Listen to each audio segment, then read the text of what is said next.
What if the words you speak to yourself are the blueprint for your life? Have you ever noticed how some people seem to effortlessly create success, while others remain stuck in cycles of frustration? The difference might be simpler than you think. Welcome to a journey of self-discovery and manifestation. I'm excited to share with you the profound teachings of Neville Goddard, one of the most influential spiritual teachers of the 20th century. Goddard discovered something so fundamental, yet so powerful, that it has transformed countless lives around the world. In this video, you'll discover how to harness the power of two simple words, I am, to create the reality you desire. This isn't about wishful thinking or magical shortcuts. It's about understanding the fundamental laws of consciousness that shape your experience.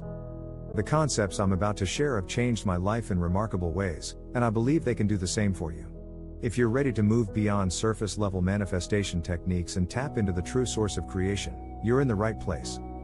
Stay with me until the end, because I'll be sharing specific practices that you can implement immediately to start transforming your reality. So let's dive in and unlock the power that's been within you all along. I am, the architect of your identity. I am, these two words might seem ordinary, but they hold extraordinary power.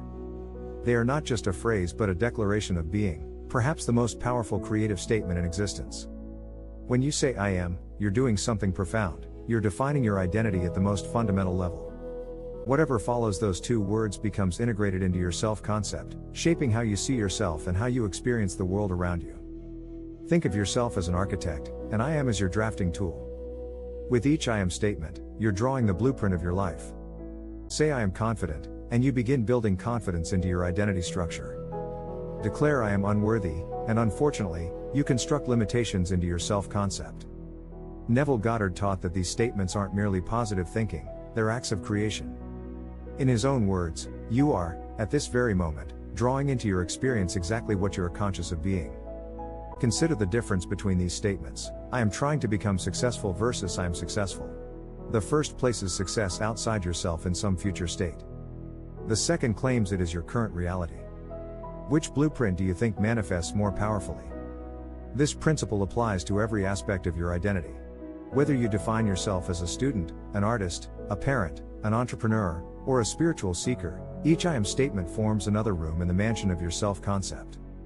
The remarkable thing about this process is that it works regardless of your current circumstances. You're not bound by your past or present conditions, you're bound only by the I am statements you accept as true. This is why Goddard emphasized, to be conscious of being poor while praying for riches is to be rewarded with that which you are conscious of being, which is poverty. So I invite you to become conscious of your I am statements. What kind of blueprint are you creating? Are you designing the life you truly desire, or are you unconsciously repeating limiting patterns? The power to redraw your blueprint is always available to you, beginning with those two simple words. The subconscious mind, the fertile ground. Now that we understand the power of I am statements, let's explore why they work so effectively. The secret lies in understanding your subconscious mind, the fertile soil where all your I am declarations take root. Your subconscious mind is remarkably non-judgmental. Unlike your conscious, analytical mind that questions and evaluates, your subconscious accepts whatever you present to it, especially when wrapped in the authority of I am. It doesn't distinguish between helpful and harmful beliefs, it simply accepts and begins manifesting what you declare. Think of your subconscious as a garden of infinite fertility.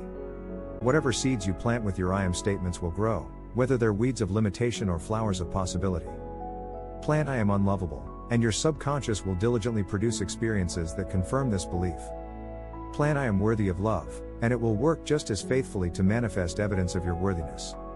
This explains why some people remain trapped in negative patterns despite their conscious desires for change. Their subconscious mind is still faithfully executing old programming installed through years of negative I am statements. Modern neuroscience supports this understanding through the concept of neuroplasticity. Your brain physically changes based on repeated thoughts and beliefs. When you consistently affirm I am statements, you're not just engaging in positive thinking, you're literally rewiring your neural pathways to support new patterns of thought, emotion, and behavior. Dr. Joe Dispenza's research shows that neurons that fire together, wire together. Each time you repeat an I am statement with conviction, you strengthen specific neural networks. With persistence, these networks become your brain's default pathways, making your new identity feel natural and automatic. This is why affirmations can feel false or empty at first. You're attempting to establish new neural pathways that haven't been reinforced yet. The key is consistent repetition until the new pathway becomes stronger than the old. Consider this: research indicates it takes approximately 63 days to fully establish a new neural pathway.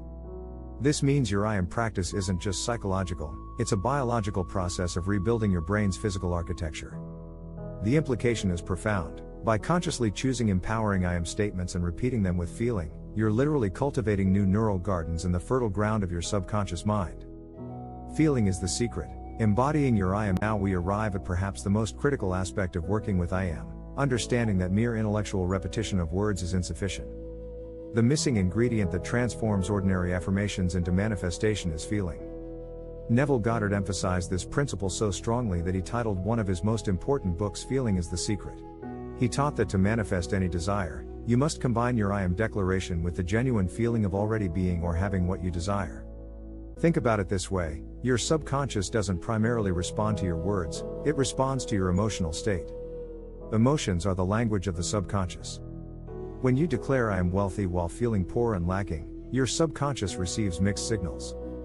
The stronger feeling of lack overrides the verbal declaration of abundance.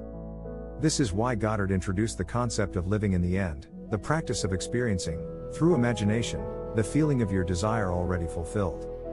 When you can genuinely feel the satisfaction, joy, and gratitude of having what you want, you send a coherent signal to your subconscious mind.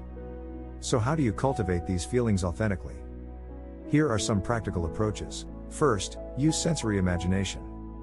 If your desire is a beautiful home, don't just visualize it, feel the texture of the doorknob as you enter, smell the fresh flowers in the entryway, hear the peaceful sounds of your ideal environment. Engage all your senses to make the experience vivid and emotionally real.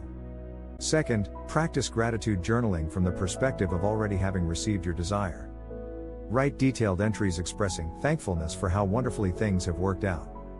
This primes your emotional system to experience the feelings of fulfillment. Third, implement the acting as if technique in your daily life. Make small changes in your behavior, posture, speaking patterns, and environment that reflect your desired state. These external adjustments help generate the internal feelings that make your I am statements powerful. The key principle here is emotional congruence, aligning your thoughts, feelings, and actions. When these three elements point in the same direction, you create momentum that your subconscious mind cannot ignore. Remember that feelings arise from thoughts, but they also generate thoughts. This creates a feedback loop. By deliberately cultivating the feeling state of your fulfilled desire, you automatically generate thoughts that support your new identity, which in turn strengthen the feelings. This emotional embodiment is what distinguishes truly effective manifestation from empty positive thinking. As Goddard said, you must be in the consciousness of being or having what you want to be or to have.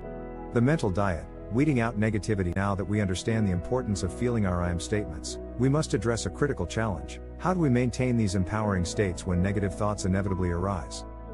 The answer lies in what Neville Goddard called the mental diet, the practice of consciously choosing which thoughts you allow to take root in your mind. Just as you would carefully select what foods to put into your physical body, you must be equally discerning about the thoughts you feed your mental body. The reality is that negative thoughts will emerge, they're part of being human. The difference between successful manifestors and those who struggle isn't the absence of negative thoughts, it's how they respond to them. When a negative thought arises, recognize it without judgment. Say to yourself, I notice I'm having the thought that I can't succeed. This simple act of awareness creates space between you and the thought. Remember, you are not your thoughts, you are the awareness that observes them. Next, consciously choose whether this thought serves your desired reality. If not, you have the power to redirect your attention. This isn't about suppression or denial, it's about conscious selection of where you place your mental energy. Practical techniques for managing negative thoughts include: first, the pattern interrupt technique. When you catch yourself in negative self-talk, physically change your state. Stand up, change your posture, take 3 deep breaths, or splash cold water on your face. This breaks the pattern and creates an opportunity to choose a new thought. Second, the replacement method. For every negative I am statement that arises, develop a specific positive alternative. When I am going to fail emerges, immediately replace it with I am fully capable of handling this challenge. Third, mindfulness meditation. Regular meditation practice strengthens your ability to observe thoughts without attaching to them. Studies show that just 10 minutes daily can significantly improve thought awareness and emotional regulation. Fourth, environment management. Surround yourself with people, media, and environments that support your desired identity. Your external world significantly influences your internal dialogue. Throughout this process, self-compassion is essential. Beating yourself up for having negative thoughts only creates more negativity. Instead, approach your mental diet with patience and kindness. Acknowledge that retraining your mind is a process, not an event. This mental diet doesn't require perfection, it requires consistency. Each time you redirect a negative thought, you strengthen your mental muscles. Over time, empowering I am statements become your default, and maintaining them requires less conscious effort. As Neville said, if you will not imagine yourself as other than what you are, then you remain as you are. The mental diet gives you the tools to imagine, and become, who you truly wish to be. Beyond the material, I am and self-realization. While many people initially approach I am techniques for material manifestation, the house, the relationship, the career success, there's a deeper dimension to this practice that extends far beyond physical possessions. Neville Goddard understood that I am is not merely a manifestation tool, it's the doorway to self-realization. When understood fully, the practice of I am leads to profound spiritual awakening. Consider this perspective: every specific I am statement points to the pure I am that precedes all qualifiers. Before you are a professional, a parent, wealthy, or anything else, you simply are. This pure awareness, the consciousness that perceives all experience, is your fundamental identity. This is why the practice can expand beyond material desires into the realm of spiritual growth and inner peace. Statements like I am love, I am peace, and I am fulfillment connect you to qualities that are intrinsic to your true nature. As you deepen in this practice, you naturally begin exploring questions of ultimate identity. Who am I beyond my possessions and accomplishments? What remains when all external identifiers are stripped away? What is the nature of the awareness that perceives all this? These explorations lead to profound self-acceptance and self-love. When you recognize that your fundamental I am is complete and whole, independent of external conditions, you free yourself from the endless pursuit of validation through achievement or acquisition.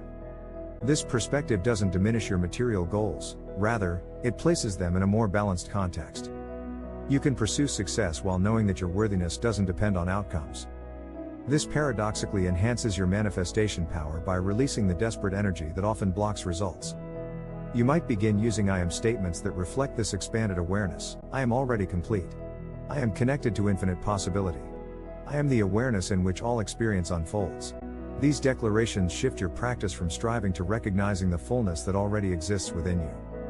As Neville wrote, you do not command things to appear by your words or loud affirmations. Such vain repetition is more often than not confirmation of the opposite. Instead, you recognize that the power of creation flows from your beingness itself. The sense of lack that drives most materialistic pursuits dissolves in the recognition of your inherent wholeness. This is perhaps the ultimate gift of the I am practice, not just manifesting your desires, but discovering that the consciousness doing the manifesting is itself the greatest treasure. We've journeyed through the transformative power of I am, from understanding it as the architect of your identity to recognizing it as the doorway to spiritual awakening. Let's recap what we've learned. First, I am statements form the blueprint of your identity and experience. Whatever follows those two words becomes integrated into your self-concept, shaping how you interact with reality. Second, your subconscious mind is the fertile ground where these statements take root, working tirelessly to manifest evidence of whatever identity you've claimed through I am. Third, feeling is the secret that transforms intellectual affirmations into manifestation. By emotionally embodying your desired state, you send clear, coherent signals to your subconscious. Fourth, maintaining a mental diet allows you to consciously select empowering thoughts and redirect negative patterns, creating space for your new identity to flourish. Finally, beyond material manifestation, I am opens the door to self-realization, the recognition of your fundamental nature as awareness itself. Now, I invite you to begin your own I am practice. Start with just one area of your life you wish to transform. Craft a clear, positive statement in present tense. Feel its truth in your being. Practice it daily, especially upon waking and before sleep when your subconscious is most receptive. Remember that consistency matters more than intensity. A daily 5-minute practice maintained for months will yield far greater results than occasional hour-long sessions. For those seeking additional resources, I recommend Neville Goddard's books The Power of Awareness and Feeling is the Secret as excellent starting points. If you found value in this video, please subscribe to the channel and hit the notification bell. Your support helps this transformative knowledge reach more people. And I'd love to hear about your experiences with I am practices in the comments section. Remember, you have the power to create your reality. It begins with those two simple, yet profound words, I am. The question is, how will you complete that statement today? Thank you for joining me on this journey of discovery. Until next time, embody the reality you wish to experience.